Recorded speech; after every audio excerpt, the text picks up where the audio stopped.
Super Mario Odyssey's two-player mode gives Mario a plethora of new moves and abilities to make him a speedy boy.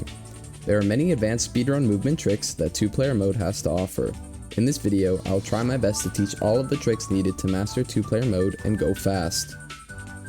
Now, I won't be talking about basic moves, as Smallin has a very good speedrun movement guide talking about basic moves, so go check that video out if you haven't already, link in the description. To start off, I need to talk about the config needed to be as optimal as possible. If you have not already, navigate to the home screen of the Switch menu, select System Settings, scroll down to Controllers and Sensors, and change Button Mapping. From here, select the controller you use for Cappy, and bind the buttons that suit you best. You can copy what I use, which is on screen, but this is a config that best suits my needs and adjustments can be made.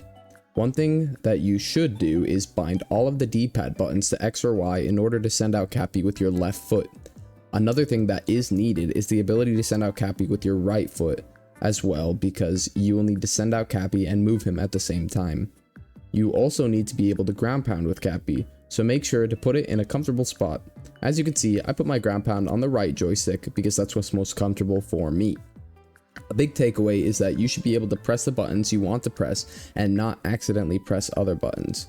Do what makes you comfortable, but make sure to have jump, ground pound, and X or Y on the D-pad. This will be useful all around, and the best thing you can do is practice what you have and build muscle memory for the config that suits you. Okay, now that that's out of the way, let's get into the movement guide. To start, you have the basic bounce. The bounce is particularly useful because it adds another way to cancel Mario out of a roll. This is used all the time in two-player speedruns to quickly bounce Mario upwards. This move can also be combined with a spin pound to get Mario moving at max speed very quickly. You can also do another bounce in the air to get a bit more height faster. This can be combined with other moves that we will talk about later. Next, we have the Send Out Cappy button. Sending out Cappy can allow you to move Cappy and Mario independently. This is very useful for dramming captures all throughout speedruns. Cappy can also be sent out ahead to hit things like levers, open doors, and ground pound moons. You can also do a short Send Out Cappy by hitting the Send Out button to hit things that are a short distance away from Mario.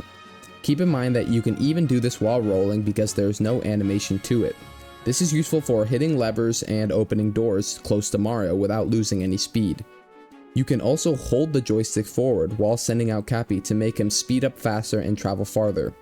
The important thing to note is that you need to send out Cappy with your right foot and control him with your left. This makes it easier to bounce Mario instantaneously and send out Cappy while moving forward.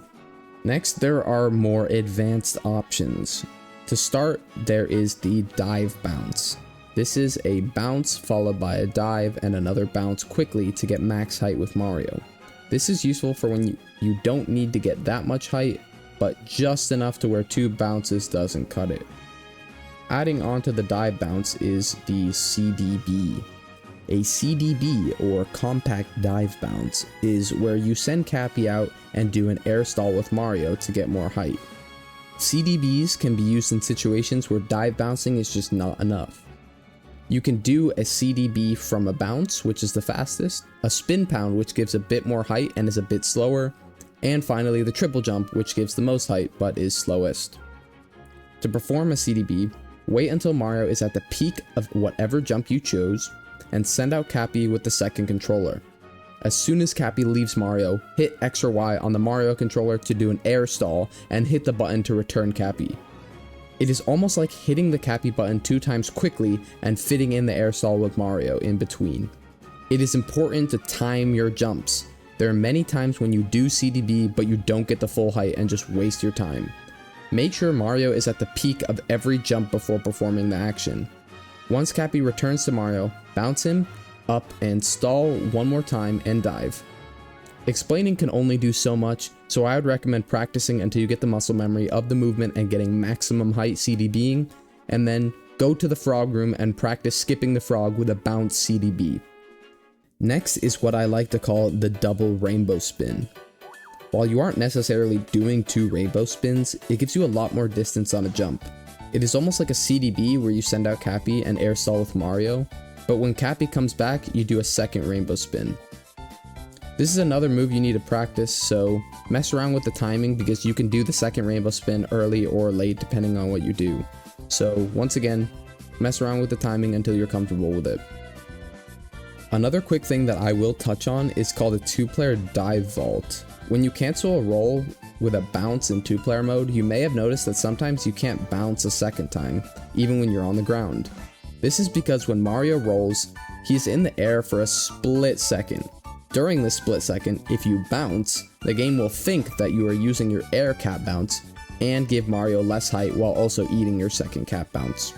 While this might be annoying for some, we speedrunners like to use it to our advantage.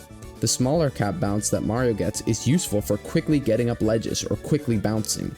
This can be performed by bouncing Mario right after a roll. The last thing I will touch on is roll canceling.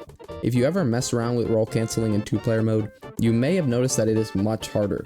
This is because you have to press Y and B on the same frame. With enough practice, roll canceling becomes second nature. Just practice rolling your thumb across the buttons at the same time. Anyways, that's it for the 2-player speedrun movement guide. If I missed anything, let me know in the comments, and if you found this useful, consider giving the video a like. Anyways, that's all from me. Thank you for watching, and goodbye.